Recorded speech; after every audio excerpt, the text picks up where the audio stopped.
take a look here at Miss Marvel. Miss Marvel is a solo hero, melee with 14 health. She has a move of 2.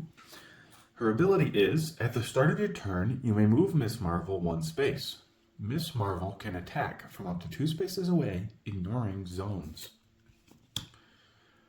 Fangirl is a 0 attack, 3 copies. During combat, the value of this card is equal to the number of cards in your hand.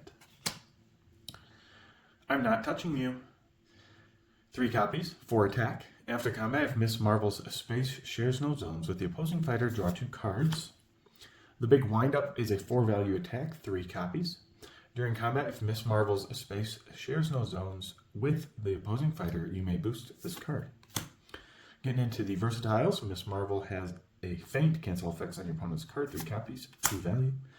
Shrink, Shrink, Shrink, 2 value, 3 copies. After combat, choose 1 effect. If Miss Marvel's space shares no zones with the opposing fighter, do both. Your opponent discards 1 card, or move the opposing fighter up to 3 spaces. Momentous Shift, 3 value versatile, 3 copies. During combat, if Miss Marvel started this turn in a different space, the value of this card is 5 instead. Easy Peasy, 3 copies, 3 value versatile. Easy Peasy says, after combat, draw 1 card. Then, if you have 4 or more cards in your hand, deal 1 damage to an adjacent fighter. Embiggen is a 3 value versatile, 3 boost, 3 copies. During combat, if Miss Marvel is in more zones than the opposing fighter, the value of this card is 6 instead. Then we have Slingshot. It's our defense and our only 1. Place Miss Marvel in any space in her zone, 3 copies. And then here we have a Giro and Fries. Recover 2 health. Then, if you have 4 or more cards in your hand, gain 1 action. There's 2 copies of that in your deck. Then here we have Friends and Family with a 4 boost, but there's only 1 copy in the deck. It says draw 2 cards. Then you may spend an additional action to draw until you have 7 cards in your hand. Miss Marvel here is a positioning master. What with her ability of being able to move 1 space at the start of your turn, and the fact that you can reach 2 over, ignoring zones, ignoring the sidekicks, and just reaching over to do an attack, despite being melee only. She has a lot of cards that coincide with this ability, which is nice, but she still just lacks a little bit of power and predictability. So Fangirl here is pretty predictable. During combat, the value of this card is equal to the number of cards in your hand. So obviously, if you have like 6 cards in your hand and you play this, they think, oh, okay. Well, they're probably playing Fangirl and I'll cancel it. So I recommend using this when you don't have a huge hand. Like, don't force it. Don't forcefully try to get yourself a big hand. If you get a big hand, great. If not, then so be it. Just do a 4 or 5. So for this card, because it says if Miss Marvel's space shares no zones with the opposing fighter, draw 2 cards, you get to decide, as long as you've positioned properly, if you're going to want to be able to draw 2 cards or not. And let me tell you, you probably do want to draw 2 new cards, especially when it coincides with Fangirl, and you can get a couple cards in your hand to attack again. So you can lead with this, end with this. Or in general, it's just nice to have cards in your hand, especially a character that's not going for fatigue. Here we have the Big Wind-Up. First and foremost, you got to make sure that you position properly. Again, with these cards, with this character, you're gonna position is key. She's actually pretty good at positioning too, thankfully. This card here is a 4 boost. We'll look at it later. There's a few other cards that you have, like this one is a 3. The rest are 2s and 1s. So those are your options. I recommend using this one on this card. Don't just use it because you know if they blocked high, don't use it. Because you have 3 copies of this, if you use this and you miss, you could try again and go for this Friends and Family boost and get an 8 value. If not, you could always get the 7 value, but keep in mind that this is a pretty good card in Embiggen, and we'll go over that one in a minute. But those are your options for this card, the big ones anyway. Also, you could just use this or this one here, so I'm Not Touching You, or the Big Wind-Up, for a fake out for Fangirl. So they would cancel something like this. So I prefer I'm Not Touching You over Big Wind-Up because I like the option to boost more than draw cards in most cases. But if you didn't want to draw cards that turn, go in, attack with this when you have a ton of cards, so they think it's this.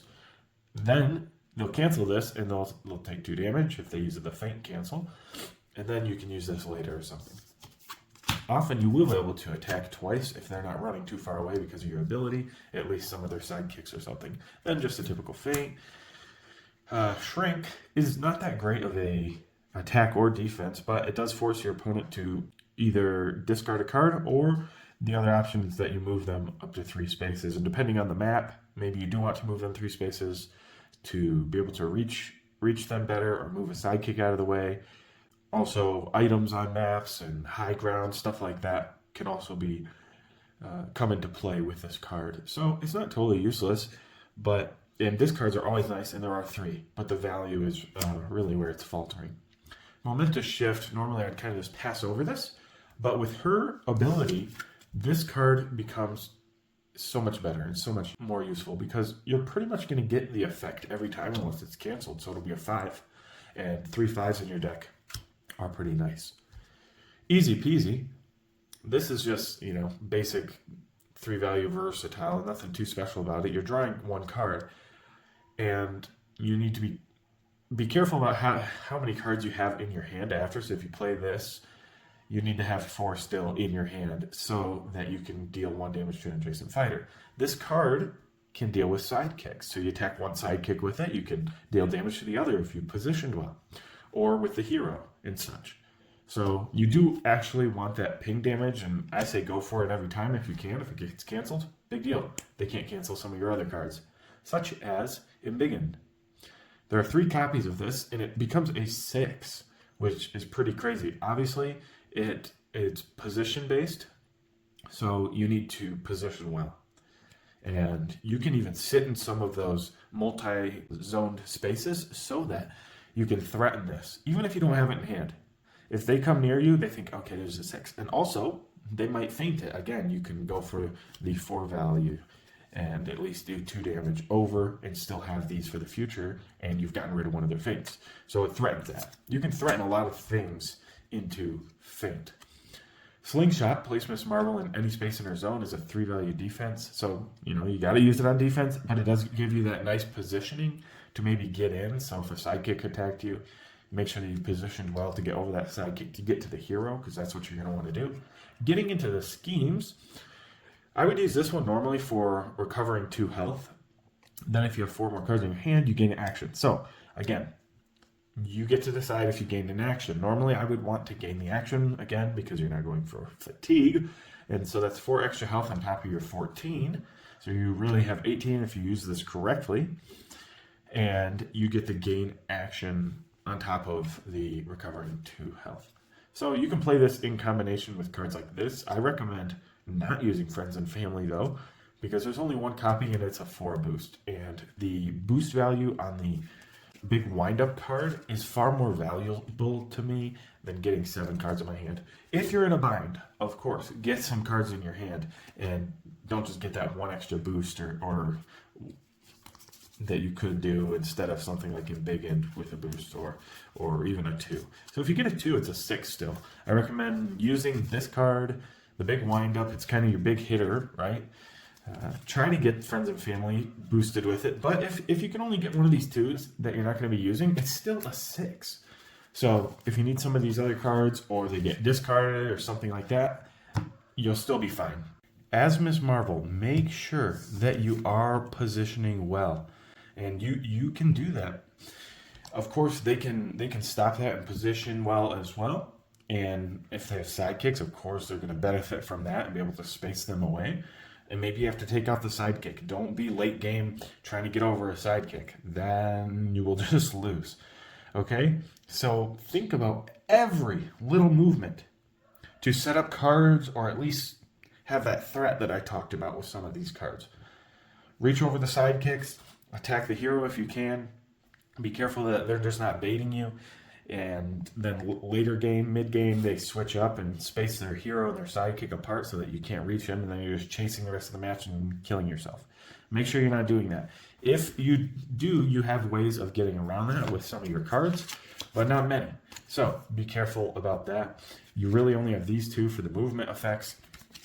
And other than that, you're going to be relying on these cards mostly make up the best part of your deck for faking out, and they can only cancel, normally, they can only cancel 3 with a fake. So you're still going to get effects off on some of these, which is very nice. Even though she's a weak fighter in solo and doesn't have that great of health or long game, you can still get in the damage if you catch them off guard. I hope that helps you understand Miss Marvel just a little bit, and you can play her a little bit better in your personal games.